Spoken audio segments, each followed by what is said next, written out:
दुर्योधन ने जो है कह दिया कि मैं पांडवों को एक सुई की नोक के बराबर भी जमीन नहीं दूंगा। भगवान ने कहा ठीक है, हम चले जाएंगे। उसी सभा में फिर दुर्योधन ने यह भी कहा कि अब आप आए हो, हमारे अतिथि हो, तो कम से कम भोजन प्रसादी तो पाके जाओ। भगवान ने मना कर दिया, बोले जहां आव आदर और सत्कार नहीं है, जहां बच्चनों का आदर नहीं है, वहां रोटी तो क्या मैं पानी भी नहीं पी सकता।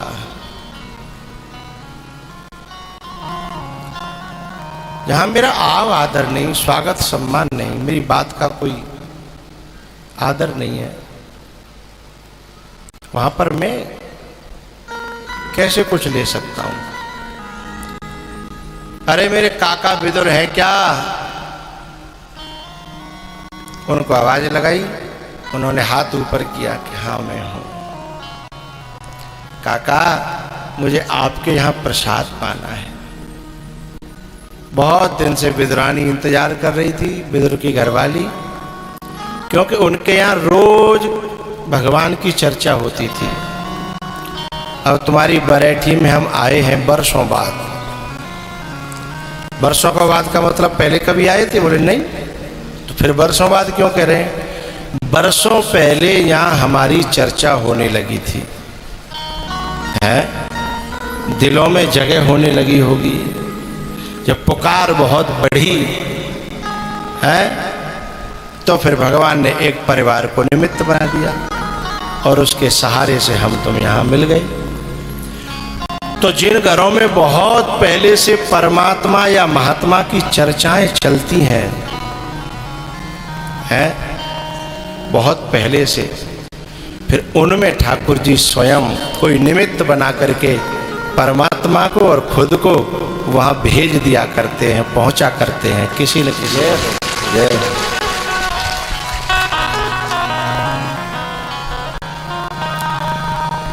तो हमारी जो मन की पुकार है ना, वही तो खींचती है। दुर्योधन के यहाँ आकर के भी दुर्योधन पा न सका है, और विदुर जी महाराज अपनी पुकार के कारण अपने आंगन में खींच ले गए। आंखों में आंसू आ गए विदुर जी के कि मैंने तो कल्पना नहीं की थी ऐसी भरी सभा में आप मेरा नाम लेकर के और मेरे घर चलोगे। हरि बोल। तुम बहुत व्यस्त रहने लगे।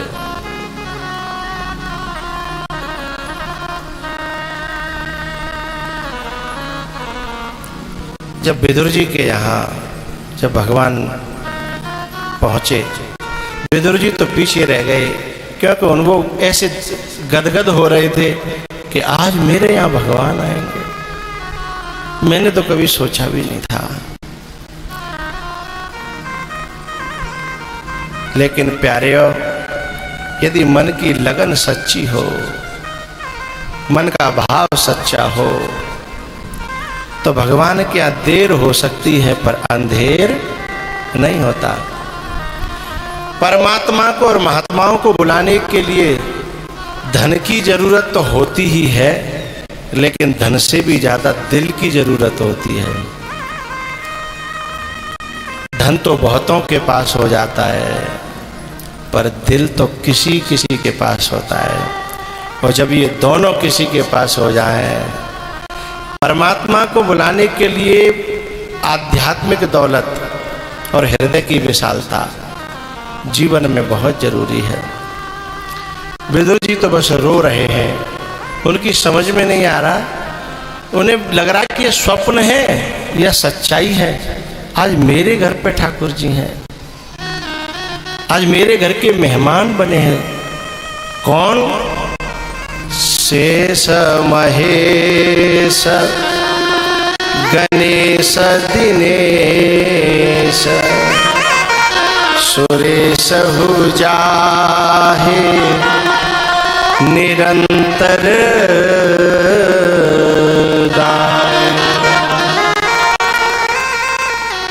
जाहे अनादि अनंत अखंड अभेद सुवेद बता। ये भाव की ही वजह से है कि कहाँ बरेठी और कहाँ मैं, कहाँ का मैं, कहाँ ये बरेठी, और कहाँ जिन खेतों में है फसल होती, मूंगफली होती है जिन खेतों में, उन खेतों में कथा हो रही है। ये तुम सबका भाव है, प्रेम है। भगवान फिर निमित्त तो बना ही देता है। जब मैं कलश यात्रा में आया ना, इन बालकों का जब उत्साह देखा, उमंग देखी, हाय छाती पे फोटो लटकाए हुए हैं, और मैं जैसे उससे निकला गाड़ी से, निकल ही नहीं पाया गाड़ी से, तो तब तक तो चारों तरफ कैमरा वालों की और फोटो वालों की और सेल्फी वालों की है, सबको दर्शन हो जाए। इसलिए पता है क्या करते ये बालक, पहले उसको हमारा हम जिस पे बैठे थे उस वाहन को आगे ले जाते, फिर पीछे कर लेते, फिर कलश वालों को इधर उधर करके कलश वालों को बीच में ले जाते हैं, और फिर हमें पीछे कर लेते। बिना भाव के क्या ऐसा होता है? नहीं होता। और ये भाव में ही भगवान होता है।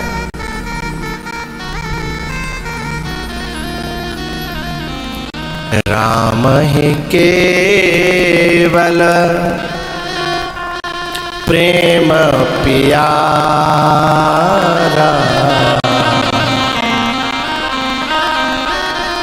जाने ले हो जो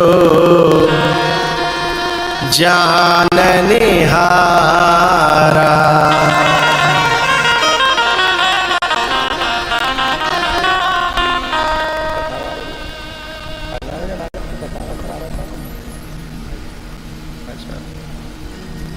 ये बालक छत्तीसगढ़ काम करता है ना, है क्या नाम है जाको? राजू।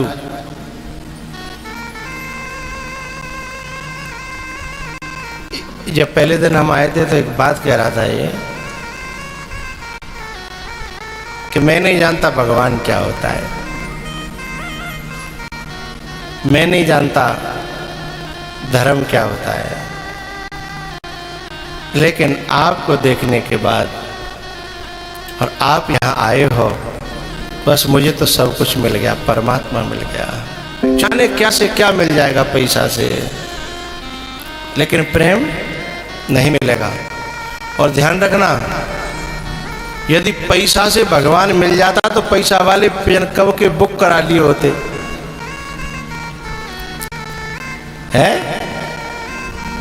इसलिए भगवान ने स्वयं अपने मुख से कहा, राम ही केवल प्रेम प्यारा,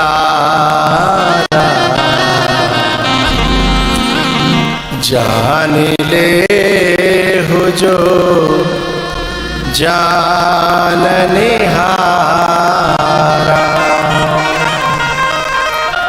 राम ही केवल। जैसे ही दरवाजा खटखटाया भगवान ने जाकर के विदुरानी का,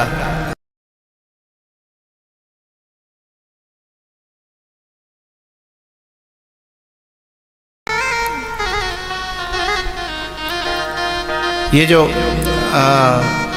हमको कौन, हमें ये कोई बता रहा था बालक, मैंने कहा भाई ये पूरा गांव कार्यकर्ता बना दिया है। तो कोई बालक कह रहा था पूरा गांव नहीं है, ये एक ही घर है, ये एक ही परिवार है। मैंने कहा अच्छा। तो इन बच्चों का जो उत्साह है ना, जो प्रेम है ना, इन्हें होश नहीं है हम क्या कर रहे हैं, और इन्हें विश्वास नहीं हो रहा अपनी आंखों पर, क्या सचमुच में हमारे गांव में, हमारे छोटे से गांव में इतना बड़ा भगवान को कार्यक्रम है। रोए मन में विश्वास नहीं हो रहा। ये भाव की बात है। अब हमारी गाड़ी वहां से आई, वहीं से लाइन लगा लेते हैं।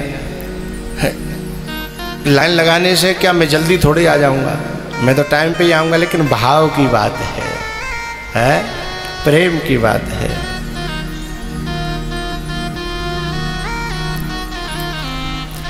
विदुरानी पागल हो गई, बोले नहाऊं के पहले किवाड़ खोलूं। और किवाड़ खोलवे के लिए जैसे ही चली, नहावा बंद कर दो आदो भी। और जब किवाड़ खोलवे चली तो रास्ता में सोचने लगी, पहले कछु बिछाए तो लूँ, झारा बुहारी तो कर लूँ। फिर लौट आई झारा बुहारी करवे। लेकिन फिर बोली, सोचने लगी, अरे कहूँ ऐसा नहीं भगवान लौट जाए। तब तक भगवान की आवाज़ आ गई, काकी किवाड़ खुलेंगी कि हम चले जाएं, लौट जाएं। तब विदुरानी ने सोची, अब सब काम छोड़ के पहले किवाड़ खोलें।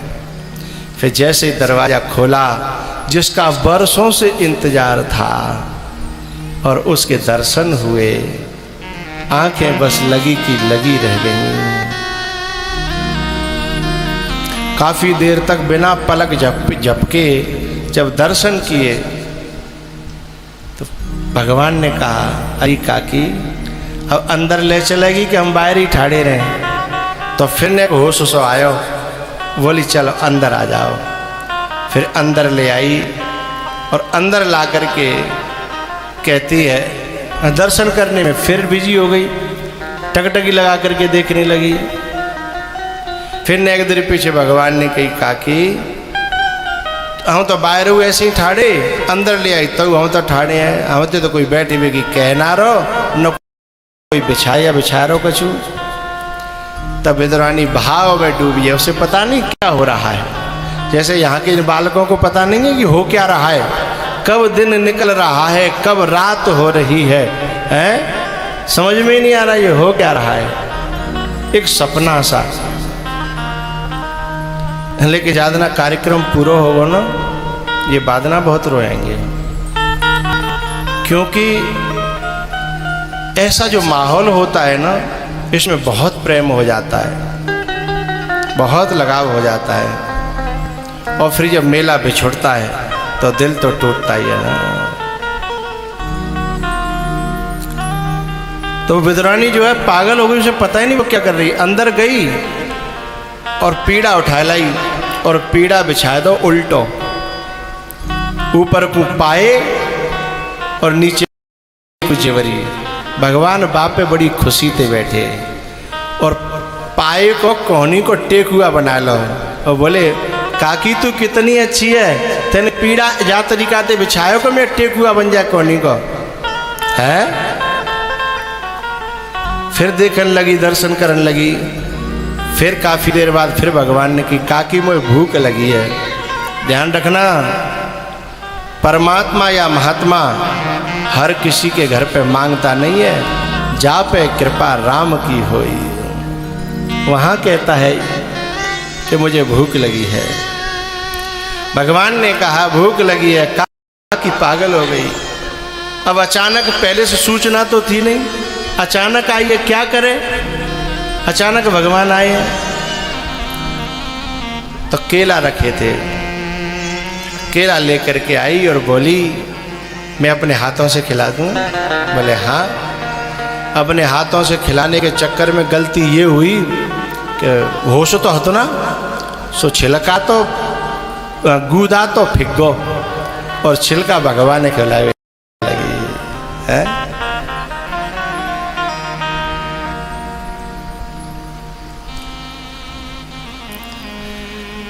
जब मेरी गाड़ी आती है तो ये बालक लाइन से खड़े रहते हैं, इनको पता नहीं है कि गुरुजी से क्या कहना है, क्या करना है। तो गाड़ी आएगी तो कोई नमस्ते करेगा, कोई जय श्री राम करेगा, है? कोई ऐसे कर लेगा, कोई ऐसे कर लेगा, कोई ऐसे कर लेगा। तो ये भाव में होता है और होना भी चाहिए, है? जहां बुद्धि काम करना बंद कर दे और दिल का बोल वाला हो जाए, वहाँ फिर क्रियाओं का महत्व नहीं रहता, वहाँ दिल का महत्व रहता है, हृदय का महत्व रहता है।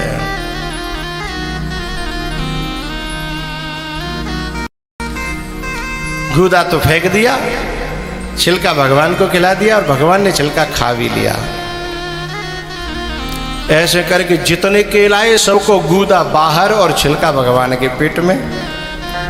पीछे से विदुर जी आए और विदुरानी का कंधा हिलाया, ए पागल, ए बाबरी तो होश है, का भयो अरे ते कपड़ा गीले, तू कहाँ बैठी है, कर क्या रही है।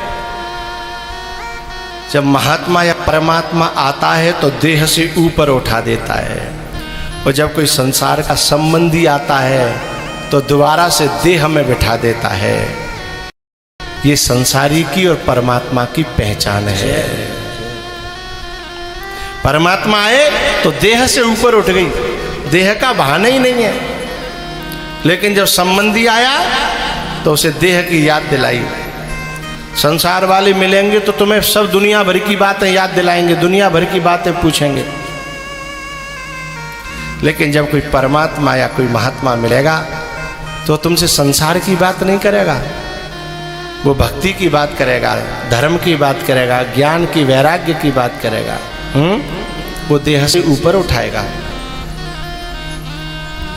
विदुर जी ने कहा केशव, ये केला को गूदा यहाँ पर छिलका कांगो।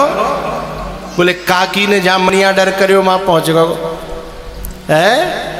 काकी ने जामनिया डर क्या था, वहां पहुंच गया। समझ गए वे कि वह पागल ने छिलका खवाए दो और गूदा जे पर्यो।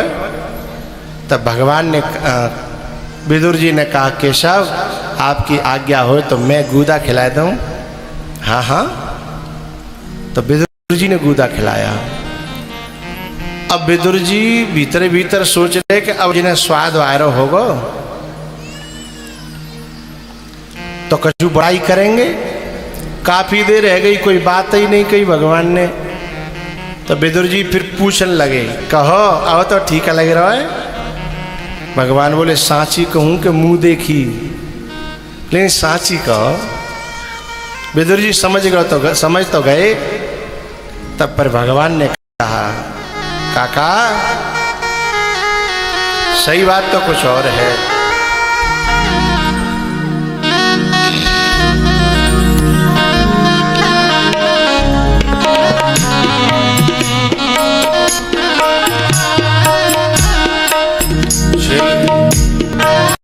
स्वाद छिलकों में था। भगवान कह रहे हैं काका स्वाद छिलकों में था, तेरे गूदे में ना। स्वाद छिलकों में था, तेरे गूदे में ना। मैं तो वेदो रानी के छिलके तक खा गया। मैं तो वेदो रानी के छिलके तक खा गया। स्वाद छिलकों में था, तेरे गूदे में ना। स्वाद छिलकों में था, तेरे गूदे में ना। मैं तो वेदो रानी के छिलके तक खा गया।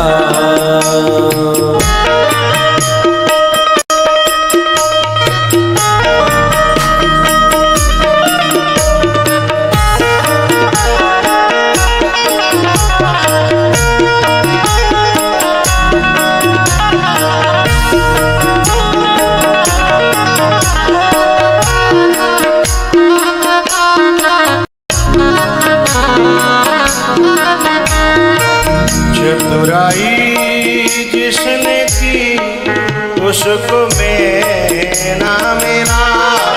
चतुराई जिसने की उसको मैं ना मिला। भीलनी का मुझे भोलापन खा गया।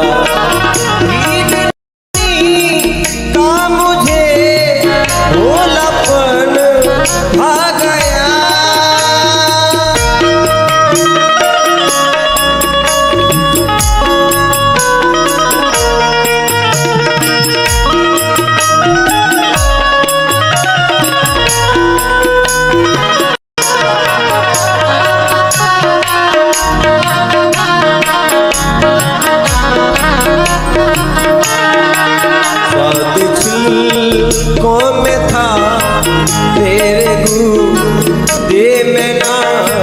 स्वाद छिलकों में था, तेरे गूदे में ना।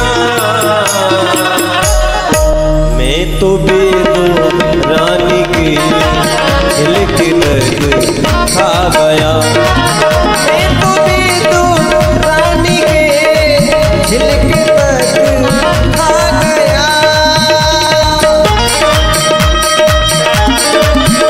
खा गया।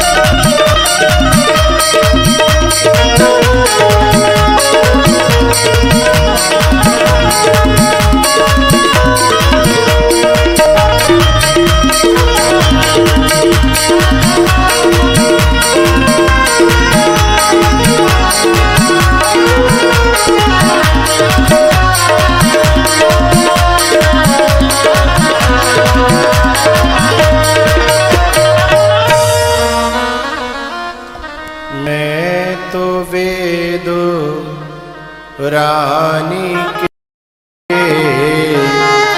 छिलके तक खा गया।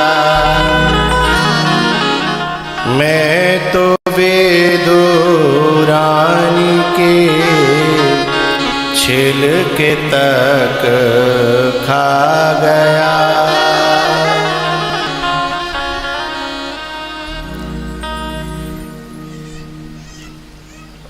विदुर जी ने कहा, केशव हमें लगता है कि तुम्हारी तो जीव ही खराब है। बताओ, हमने गूदा खवाए और वह बावरी ने छिलका खवाए, और तुम्हें बिना छिलकन में स्वाद आयो और हमारे गूदा में स्वाद नहीं आयो। तो हमें तो ऐसा लग रहा हो कि तुम्हारी जीव ही खराब है। काका, बात न तो गूदा की है और न छिलका की, तो बात है भाव की। अच्छा, पागल में सबर और भाव है और हमारे अंदर कोई भाव नहीं है? नहीं नहीं काका, भाव तो आपके अंदर भी है, पर आपके भाव में थोड़ी सी चतुराई की मिलावट है, और काकी का भाव एकदम प्योर है, एकदम शुद्ध भाव है। वहाँ लेश मात्र भी चतुराई नहीं है।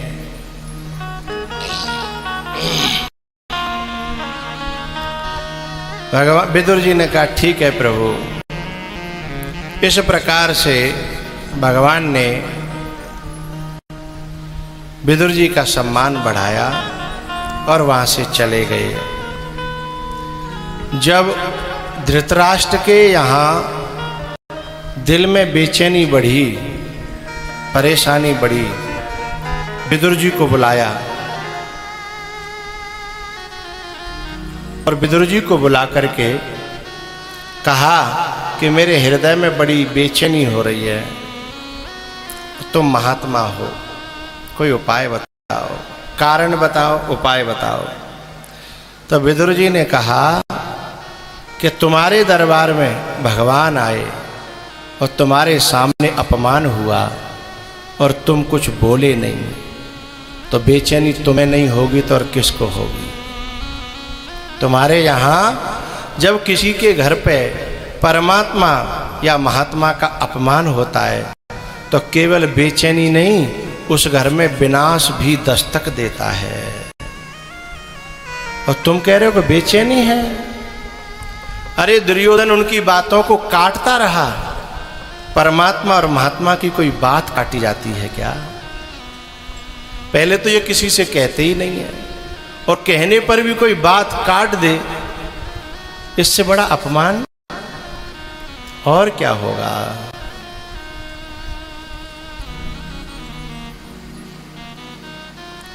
भैया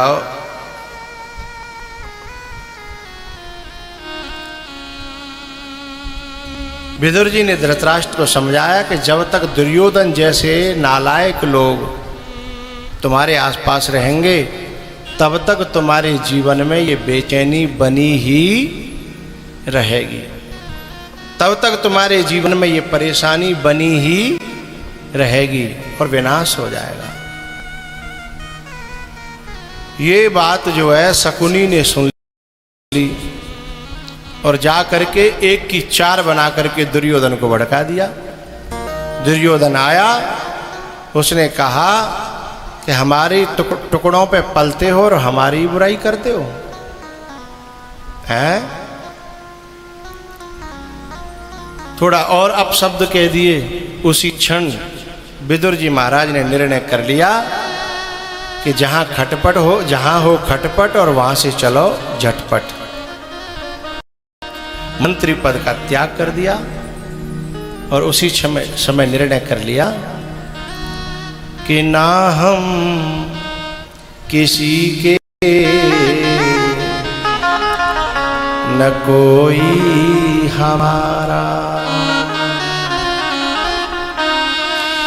देख लिया दुनिया का नजारा, देख लिया दुनिया का नजारा, देख लिया दुनिया का नजारा, देख लिया दुनिया का नजारा, ना हम किसी के न कोई हमारा, ना हम किसी के न कोई हमारा।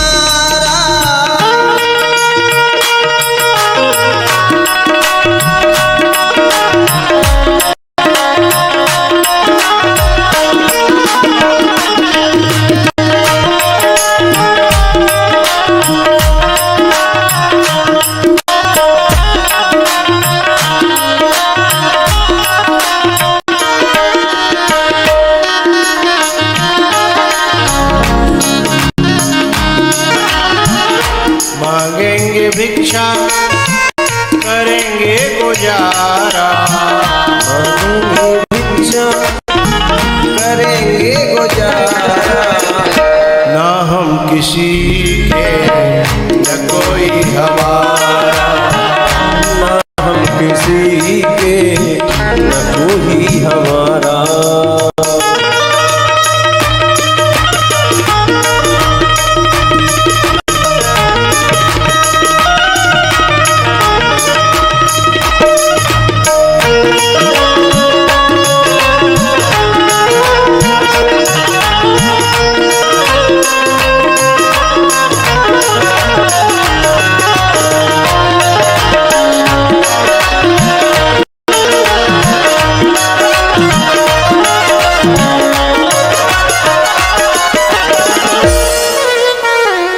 विदुर जी ने उसी समय परित्याग कर दिया घर परिवार राजपाट का और चले हैं वृंदावन। वृंदावन उद्धव जी से भेंट हुई और आपस में दोनों भक्त थे तो भगवान की चर्चा हुई। अहो वकीयम स्तन कालकूटम जिघांसयापा ययदप्यसाध्वी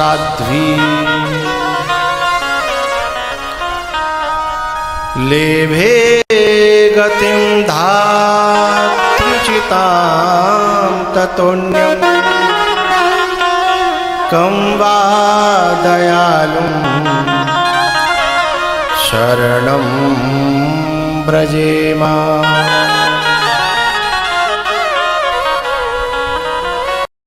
उद्धव जी ने कहा, काका बड़ा दुर्भाग्य रहा समाज का कि भगवान हमारे बीच में रहे लेकिन लोग जान नहीं पाए। वकीयम स्तन कालकूटम, जो पूतना भगवान को जहर देने के लिए आई थी उसको भी धातृचिताम गतिम लेभे, उसको भी वह गति दी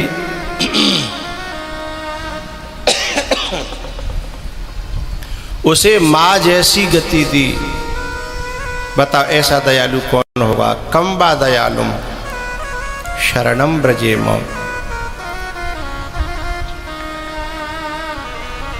उमा राम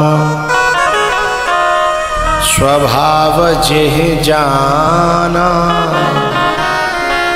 ताहे भजन तजे भावन आ